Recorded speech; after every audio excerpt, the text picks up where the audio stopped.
A'udzu billahi minasyaitonir rajim. Bismillahirrahmanirrahim. Assalamualaikum warahmatullahi wabarakatuh. Kembali lagi bersama Mang Sukir di channel Sampul Hitam yang tentunya akan berbagi cerita. Dan untuk cerita kali ini, Mang Sukir akan melanjutkan cerita yang sebelumnya yang berjudul Tumbal Popok Wewe. Cerita ini ditulis oleh R. Nurlela. Dan bagi teman-teman yang ingin membacanya secara langsung, teman-teman bisa langsung kunjungi link yang saya sudah sertakan, ada di deskripsi. Dan tak usah berlama-lama, mari kita ke ceritanya. Selamat mendengarkan. Pukul 6.00 waktu Indonesia Barat. Mas Rama sudah menyalakan kompor pada gerobak. Aroma kaldu menari-nari. Uap panas meliuk tipis terbawa angin pagi. Tak lama, seorang bocah berseragam merah putih datang membawa mangkuk. Kulihat tangan Mas Rama cekatan, meracik bakso ke dalam mangkuk Andi. Ini nanti panas. Kalau kamu bawanya nggak pakai alas. Om pinjamkan piring ya, ucap Mas Rama. Oh, begitu ya Om. Boleh deh, nanti biar Andi kembalikan sambil berangkat sekolah, sautnya mengangguk. Dek, pinjam piring satu buat Andi ya, seru Mas Rama. Ia tidak tahu jika sejak tadi aku mengamatinya dari balik jendela. Gegas aku ke dapur, mengambil satu piring keramik yang cukup tebal. Kuserahkan pada Mas Rama. Ia pun meletakkan mangkuk panas milik Andi di atasnya. Nih, Andi, hati-hati bawanya ya, pesan Mas Rama. Makasih Om, udah dilebihin juga baksonya, sambut Andi girang. Sama-sama, Mas Rama mengangguk. Aku pun turut melempar senyum. Oh iya, tangan bening kenapa tante? Andi masih sempat menatap bening dalam gendonganku. Tangan. Aku kaget. Sontak, ku tarik sedikit tangan bening yang terbungkus kain gendongan. Terlihat bercak ungu seperti memar. Dari mana Andi tahu? Aku sendiri baru menyadari setelah ia bertanya. Andi tahu dari mana ada memar di tangan bening? Tanyaku heran.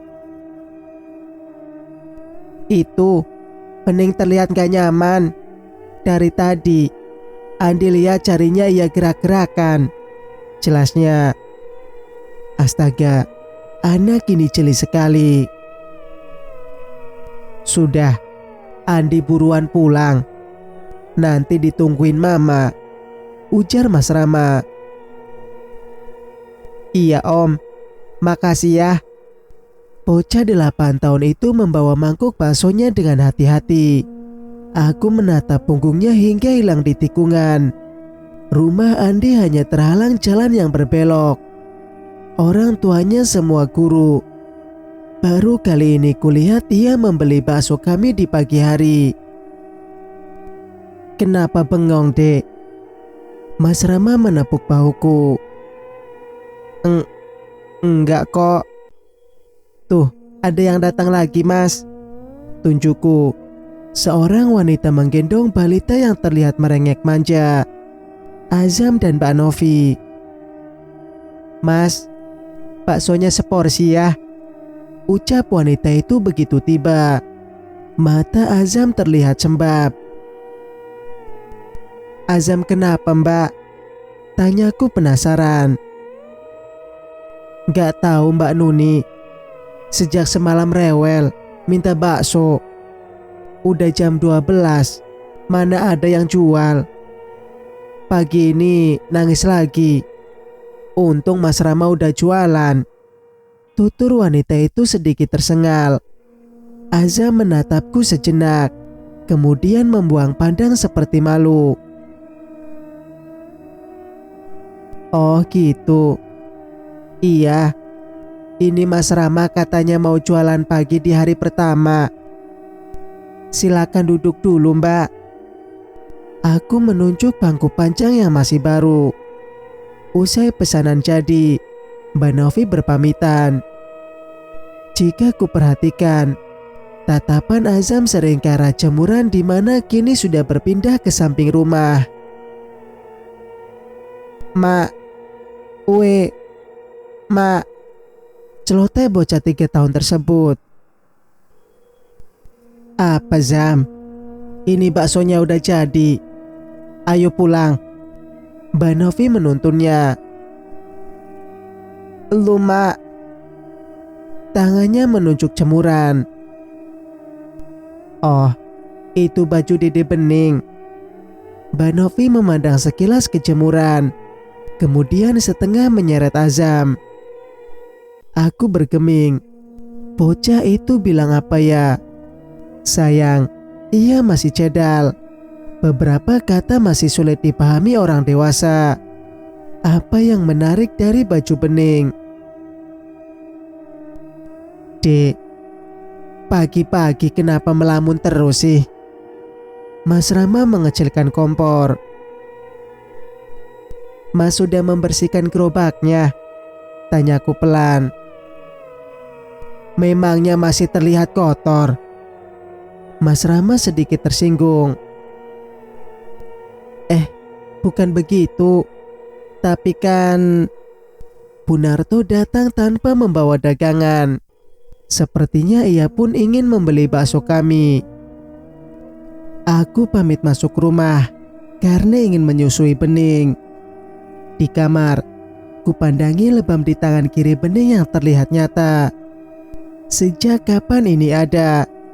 Ia belum bisa berguling tengkurap. Tempat tidurnya pun aman dari benda keras yang bisa membuatnya terbentur. Aku merasa bersalah, telah lalai menjaganya. Tepat azan zuhur, Mas Rama menutup teras dengan terpal.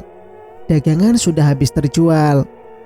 Lembaran uang merah dan biru ia berikan padaku. Namun, lagi-lagi aku tidak diperbolehkan membersihkan gerobak. Urusan dagang, biar Mas kerjakan sendiri. Kamu fokus ke Bening saja, ujarnya. Aku terdiam. Mau bagaimana lagi? Ia tidak mengizinkan. Walau rasanya ada yang janggal, ku biarkan saja. Teringat akan berkunjung ke rumah ibu. Gegas aku berkemas. Mas Rama menyiapkan ojek langganan untuk mengantarku. Mas gak ikut dulu ya, masih banyak pekerjaan, ucapnya memasuki kamar. Iya, gak apa-apa. Mau bayar utang ibu berapa Mas? Tanyaku sambil menghitung uang simpanan. 500.000 dulu saja, sisanya bulan depan, tukas Mas Rama. Aku pun menyisihkan 5 lembar uang merah ke dalam dompet. Sisanya ku kembalikan ke amplop untuk modal. Mas Rama menuju sofa. Ia merebahkan diri begitu saja, padahal kulihat belum sholat zuhur. Mas, sholat dulu, ingatku. Ia terdiam. Dengkuran nyaring menandakan bahwa lelaki yang menikahiku 2 tahun lalu itu sudah dalam mimpi. Aku menghembuskan napas panjang, hendak membangunkannya, tetapi tidak memiliki keberanian. Pak Karmin, ojek langganan sudah datang. Mas Rama ku bangunkan karena aku hendak pamitan. Rumah ibu ada di wilayah kecamatan. Sekitar 30 menit perjalanan menggunakan sepeda motor. Mau menginap? Tanya Mas Rama mengucak mata. Iya, sahutku singkat. Entah kenapa, wajah Mas Rama sedikit berubah. Ada guratan aneh yang tak bisa dijelaskan secara logika. Biasanya, meski bangun tidur pun ia tak sekusam itu. Apalagi tidur siang yang hanya beberapa jam. Ya sudah, kali ini naik ojek dulu. Besok Mas beli motor biar bisa mengantar kamu kapanpun. Hibur Mas Rama menjinjing tas berisi baju-baju bening. Aku hanya melempar senyum. Walau dagangan akhir-akhir ini cukup laris, tetapi mustahil dalam waktu dekat bisa membeli sebuah sepeda motor tanpa menyicil. Terlebih, masih ada hutang yang harus kami bayar. Pak, titip istri saya ya, ucap Mas Rama pada Pak Karmin. Baik Mas, saya bawa motornya pelan-pelan kok, sahut Pak Karmin yakin. Ini ongkosnya. Mas Rama mengulurkan selembar uang biru. Pak Karmin bersiap mengambil kembalian, tetapi Mas Rama gegas menolak. Gak usah kembali Pak, anggap saja rezeki, ujar suamiku ramah. Aku cukup terperangah. Akhir-akhir ini pun Mas Rama mendadak dermawan. Walau ada rasa bangga, tetapi hal ini masih cukup mengejutkanku. Makasih Mas Rama, Mbak Nuni. Pak Karmin menyimpan uang tersebut dengan hati-hati. Biasanya tarif ojek sampai kecamatan hanya 30.000 sekali jalan. Jika pulang pergi 50.000. Namun kali ini hanya perlu diantar dan Mas Rama memberikan ongkos lebihan. Usai berpamitan, aku segera menaiki motor dengan hati-hati. Kupastikan gamis dan kerudung tidak mencuntai yang bisa mencelakai kami. Pak Karmin membawa motor pelan, menyusuri jalan perkampungan yang lengang. Mas Rama emang baik banget ya Mbak. Kemarin banyak yang cerita, katanya pembeli bakso dikasih lebihan, ucap Pak Karmin membuka pembicaraan. Alhamdulillah Pak, sahutku. Oh iya, Mbak tahu azam anak Mbak Novi? Semalam dia nangis terus. Rumah saya kan di sebelahnya, jadi jelas banget. Mana istri sedang sakit kepala, makin gak bisa tidur, tutur Pak Karmin. Memangnya kenapa Pak? Sakit? Tanyaku pura-pura tidak tahu. Padahal tadi pagi Mbak Novi sudah bercerita penyebabnya. Gak tahu, kena sawan mungkin. Kemarin maghrib, bapaknya baru pulang mancing dari Kali Benduk. Kali itu sekarang jadi keramat sejak ada yang dengar suara bayi di sana. Katanya sih ada wewe manak. Papar lelaki bertopi usang itu mengedikan bahu. Darahku berdesir, teringat dengan kejadian akhir-akhir ini, terutama semalam. Kenapa bisa ada makhluk seperti itu mendekati rumah kami? Memangnya kenapa kalau ada wewe melahirkan Pak? Pancingku. Popok anak wewe itu sangat berharga. Banyak dukun berlomba-lomba mencurinya untuk pesugihan.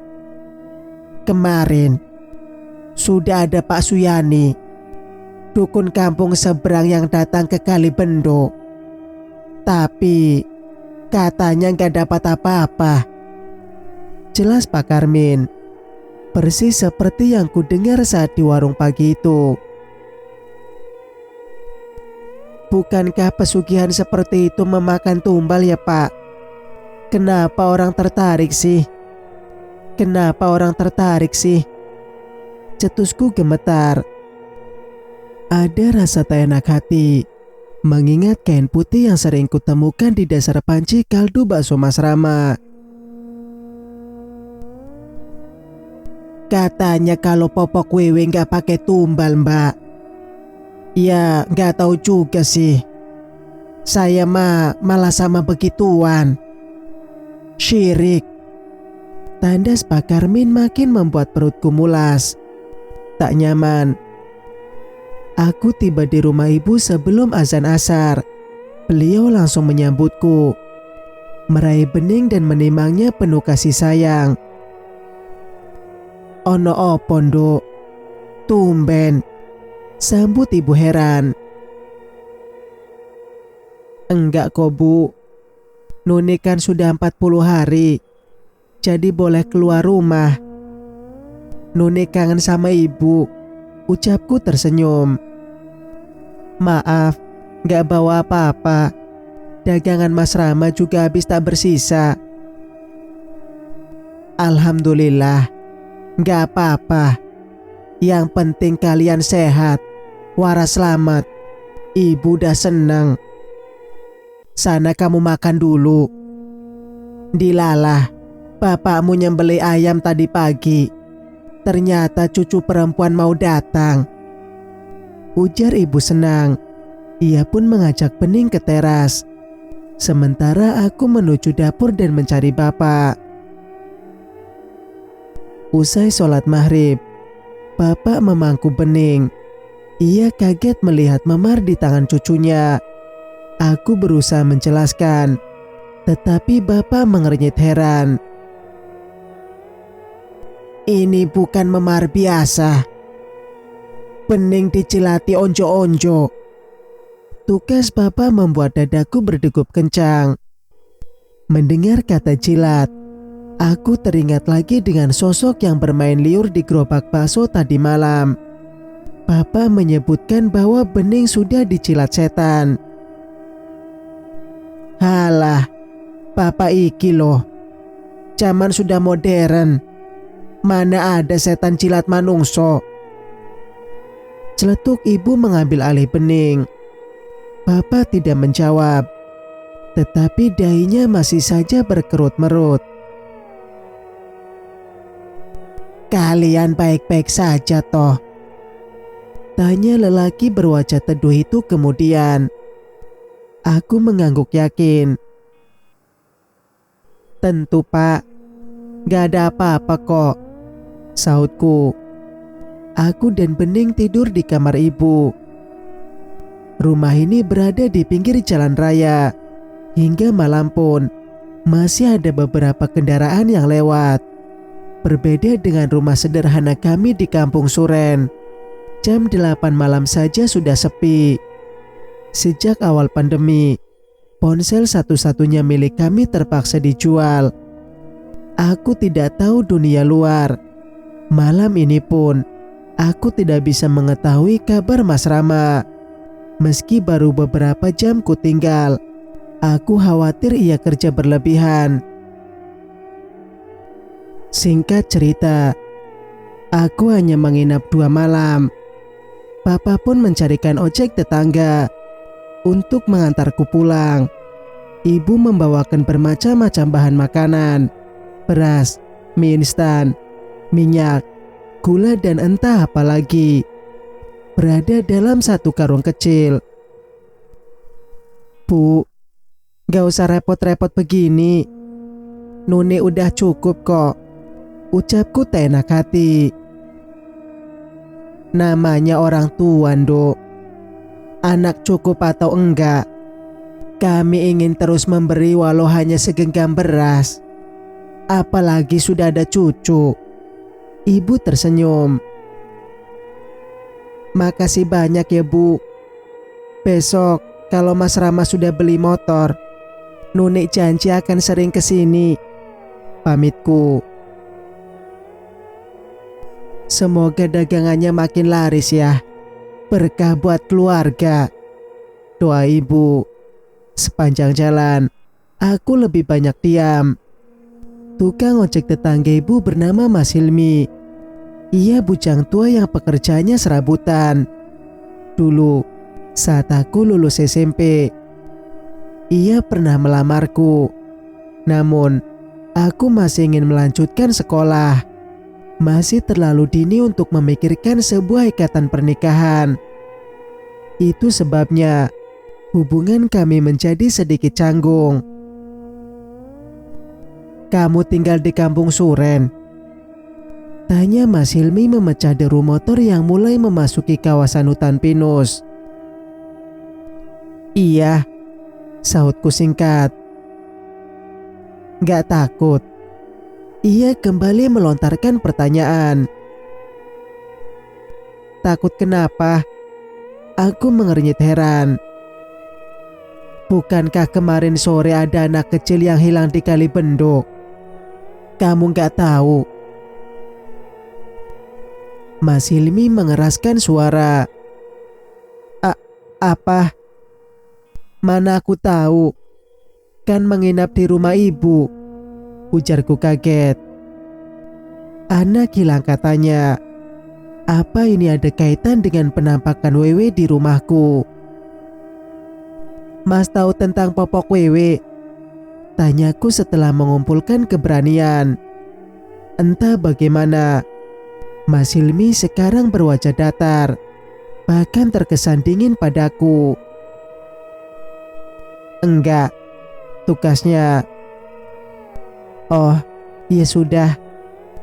Mendekati rumahku, Mas Hilmi melambatkan laju motornya. Melalui kaca spion, kulihat ia terlihat ragu. Kalau nggak ada keperluan, jauhi Kali Benduk. Ucapnya mirip sebuah pesan. Iya, lagi pula buat apa aku ke sana? Sahutku. Mas Hilmi terdiam. Tiba di halaman, Mas Rama tengah bersiap-siap buka warung. Terpal penutup bangku, meja serta teras ia gulung. Walau sepertinya kompor kaldu belum dinyalakan, aroma bakso mulai menguar.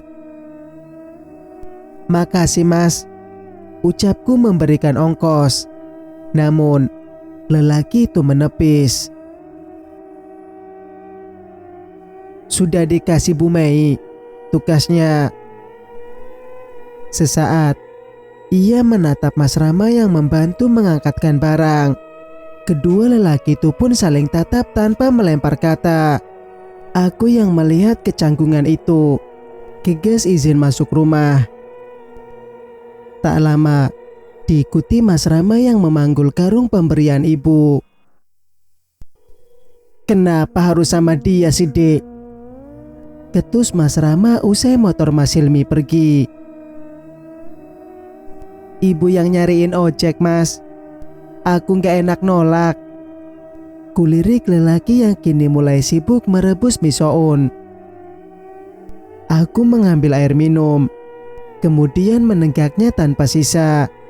Bening masih tidur nyenyak dalam gendongan. Mas, apa benar kemarin ada anak hilang? Anaknya siapa?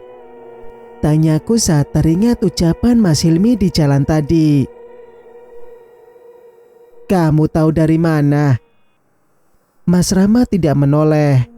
Namun, dari nadanya aku tahu ia heran.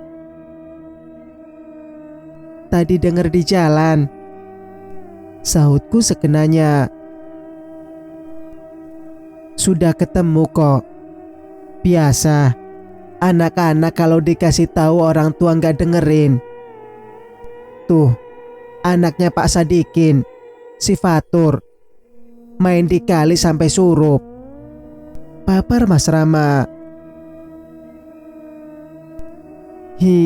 Hilangnya kemana? Tanyaku hati-hati. Gak tahu, jawab Mas Rama singkat. Aku pun membawa Bening ke kamar karena ingin buang air. Saat masuk kamar mandi, aku tertegun. Lantainya sangat licin dan berbau tak sedap. Baru ku tinggal 2 malam, masa sekotor ini? Sakit perutku mendadak hilang. Aku memilih mengambil sikat dan sabun lalu mulai melakukan pembersihan. Saat hendak meraih gayung, mataku membelalak. Segumpal rambut tersangkut di keran air. Mas, ku panggil Mas Rama. Namun, tak ada jawaban. Sepertinya ia sudah kembali ke teras. jijik, kuambil rambut tersebut menggunakan gagang sikat. Helaiannya sangat tebal dan hitam, bahkan terkesan kasar. Rambut siapakah gerangan? Setelah melahirkan, aku memang memiliki masalah rambut rontok. Namun, setiap kali menyisir ataupun keramas, kusimpan rambut tersebut dalam wadah. Saat sudah cukup banyak, kukubur di bawah pohon pisang. Itu yang ibu ajarkan. Mungkin aku yang lupa, batinku. Aku tidak ingin berburuk sangka, terlebih menduga hal-hal aneh. Malamnya, saat Mas Rama sibuk melayani pembeli, aku kembali ke kamar mandi.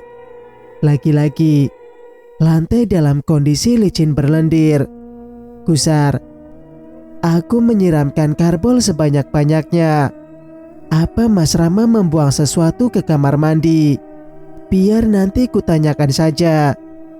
Saat sedang mengguyur lantai, tengkuku seperti kejatuhan sesuatu, dingin dan lembek. Pelan, kuulurkan jari ke belakang. Sesuatu yang kenyal teraba oleh tangan. Ah! Pekiku melempar benda yang berhasil kurenggut dari tengkuk. Seekor cicak besar, dalam kondisi mengenaskan. Kepalanya terputus, sedikit darah menempel di kulitku. Aku mendongak, kiranya hewan apa yang sudah memangsa seekor cicak. Namun, tidak kutemukan apapun. Tiba-tiba, lampu bergerak. Atap kamar mandi berderak. Aroma itu muncul sesaat, kemudian lenyap bersama genting yang jatuh, nyaris menimpa kepalaku. Lututku bergetar hebat, didera oleh rasa kaget dan takut yang teramat sangat. Kepala masih mendongak, melihat lubang yang menganga karena salah satu penutupnya terjatuh. Cahaya matahari langsung menerobos masuk. Hari belum sepenuhnya senja, tetapi gangguan sudah menerpa. Pelan, aku beringsut keluar, menyusuri ubin dan menyusul Mas Rama ke depan. Untungnya tidak ada pembeli yang datang. Aku langsung menghampiri lelaki yang tengah mengelap mangkuk sambil bersiul ringan. Mas, panggilku lirih. Ada apa? Mas Rama menghentikan aktivitasnya sesaat, menatapku dan menunggu jawaban. Apa kamu buang sesuatu di kamar mandi? Kenapa lantainya licin dan kotor banget? Desaku. Mas Rama terdiam. Ia meletakkan mangkuk terakhir, kemudian duduk di kursi plastik dekat gerobak. Iya, maaf ya. Mas buang sisa kuah yang udah basi di kamar mandi. Sahutnya merasa bersalah.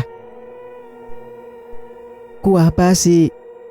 Aku mengernyitkan kening. Rasanya tidak tercium seperti itu. Iya, kuah kemarin lupa dipanasin. Kamu sudah makan? Tanya Mas Rama. Aku menggeleng. Belum, tetapi rasa laparku sudah lenyap gara-gara kejadian tadi. Kuraba tengkuk bekas kejatuhan cicak. Masih terasa tidak nyaman. Geli. Genting di kamar mandi jatuh, Mas. Nyaris jatuhin kepalaku. Ucapku sambil berlalu masuk. Kok bisa? Suara Mas Rama terdengar kaget. Gak tahu. Coba kamu lihat sendiri. Aku masuk kamar. Bening menggeliat, menatapku dengan matanya yang bulat. Kuhampiri putri kecilku tersebut. Bercanda sebentar lalu bersiap memandikannya. Mas Rama masih melayani pembeli. Aku enggan kembali ke kamar mandi. Akhirnya, Bening kumandikan di dapur. di dalam wastafel yang sudah kubersihkan.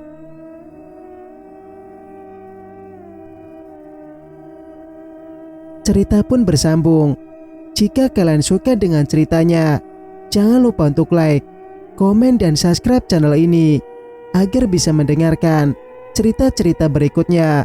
Wassalamualaikum warahmatullahi wabarakatuh.